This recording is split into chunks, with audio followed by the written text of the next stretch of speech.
বাড়ি না ফেরালে যে হাতে ধরেছিলাম ট্রেন, আমরা কখনো আইন ভাঙতে চাই না। আমরা বারবার বলেছি যে আইন মানুষের জন্য, সে আইন আমরা ভাঙি না। পুলিশ প্রশাসন যে হাতে ধরেছিলাম ট্রেন, সেই হাতে পাত্র আমি বোমা, সে হাতে পাথর। ম্যাম, আজকে এই পরিস্থিতিতে এনে দাঁড় করিয়েছে রাজ্য সরকার, আপনি কি বলবেন? আমাদের কি আর পরীক্ষা দেওয়া সম্ভব না? মনে রাখবে এখন কি আর সেই ক্ষমতা আছে? তখন যে ক্ষমতাটা ছিল সেটা মনে রাখার ক্ষমতা এখন নেই। এখন আমরা তো যোগ্য, আমরা লিখিতভাবে পরীক্ষা দিয়ে বারবার প্রমাণ করেছি যে আমরা যোগ্য।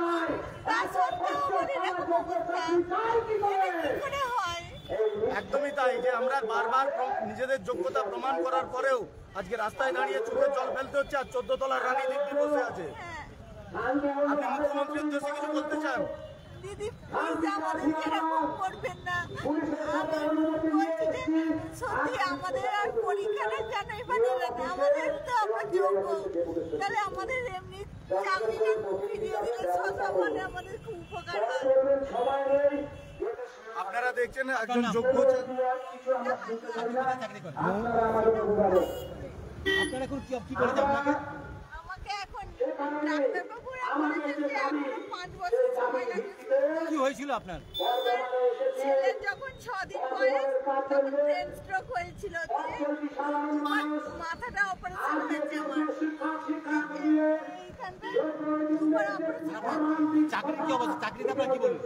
চাকরিতে তো এখন বলছে 31শে ডিসেম্বরের পরে যা হবে, তাহলে আমাদের পরীক্ষাতে আর পারবো না। আপনি কোথায় জয়েন করেছিলেন? জয়েন করেছিলাম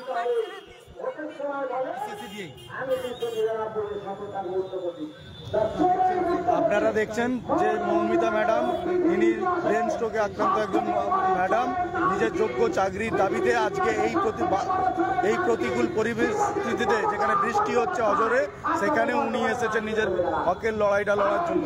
আর যারা এখনো পর্যন্ত ঘরে বসে আছেন, তারা নিজেদের দিকে প্রশ্ন করুন, নিজেকে বিবেককে প্রশ্ন করুন, আপনারা কি সত্যিই যোগ্য? আপনারা কি যোগ্য চাকরিহারা? যদি চাকরি হতেন তাহলে রাস্তায় অবশ্যই নামতেন। আজকে উনি শারীরিকভাবে অসুস্থ, দুবার অপারেশন হয়েছে ব্রেন স্ট্রোকের পর, তারপরেও উনি আমাদের এই লড়াইয়ে হাজির হয়েছেন। ম্যাডামকে জানাই অশেষ ধন্যবাদ, কৃতজ্ঞতা। ওনার এই অদম্য সাহসের জয় আমাদের আসবেই, এটুকু আমরা বিশ্বাস করি, ভরসা করি।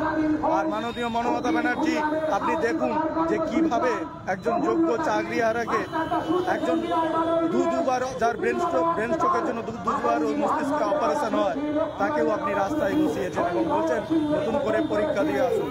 সম্ভব সেটা? আমরা যেটা বলবো আমরা সেটা ছাড়বো, এই কথা আপনাদের পুলিশ প্রশাসনকে বলতে চাই। আর পুলিশ প্রশাসনের কাছে আমাদের অনুরোধ,